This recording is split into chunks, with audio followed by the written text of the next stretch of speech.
एक गांव में एक आदमी रहता था जो बहुत बूढ़ा हो चुका था, जिस वजह से उसे कम दिखाई देता और वह बहुत कमजोर हो गया था। इसलिए वह अपनी बची खुची जिंदगी अपने बेटे के साथ बिताना चाहता। इसलिए वह शहर में रह रहे अपने बेटे के घर रहने चला गया।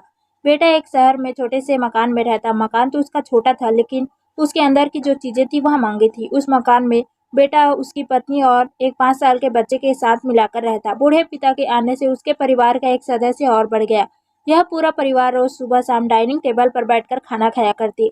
बूढ़ा पिता अपनी कमजोरी के चलते हमेशा खाने की कोई न कोई चीजें नीचे गिराता और कई बार कांच के बर्तन भी टूट जाया करते। कुछ दिनों तक तो बहू और बेटे ने यह सब सहन किया, लेकिन बाद में वे दोनों बूढ़े की ऐसी हरकतों से चिढ़ने लगे। एक दिन बेटे ने कहा कि ऐसा कब तक चलेगा, हमें कुछ न कुछ करना पड़ेगा। उसकी पत्नी भी इस बात से सहमत हुई। अगले दिन बेटा कहीं से एक पुराना मेज लेकर आया और घर के एक कोने में उसे लगा दिया और अपने पिताजी से कहा कि आप यहीं पर बैठकर खाना खा लीजिएगा। उन्होंने एक लकड़ी का बर्तन भी बनवाया जिसमें अपने बूढ़े बाप को खाना देने लगे। अपने कांच के कीमती बर्तन बचाने के लिए अपने बूढ़े बाप को लकड़ी का बर्तन देने में उन्हें जरा भी शर्म नहीं आती थी।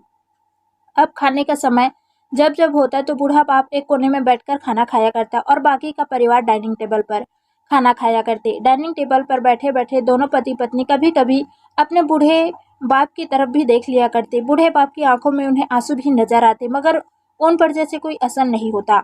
बूढ़े का पोता भी यह सब नजारा देखता और वह अपने में ही खोया रहता। एक दिन जब पति पत्नी डाइनिंग टेबल पर बैठकर खाना खा रहे थे, तब उनका बच्चा जमीन पर बैठकर कुछ कर रहा था। उन दोनों ने बच्चे के हाथ में लकड़ी का टुकड़ा देखा, लेकिन उन्हें कुछ समझ नहीं आया कि बच्चा लकड़ी के टुकड़े के साथ क्या कर रहे हैं। जब बच्चे के पिता ने उसे पूछा कि बेटा आओ खाना खा लो, तुम नीचे बैठकर क्या कर रहे हो, तब बच्चे ने भोलेपन से कहा, अरे मम्मी पापा, मैं आप दोनों के लिए लकड़ी का बर्तन बना रहा हूँ ताकि आप लोगों को जब आप बूढ़े हो जाओ तो इसमें खाना दे सकूं।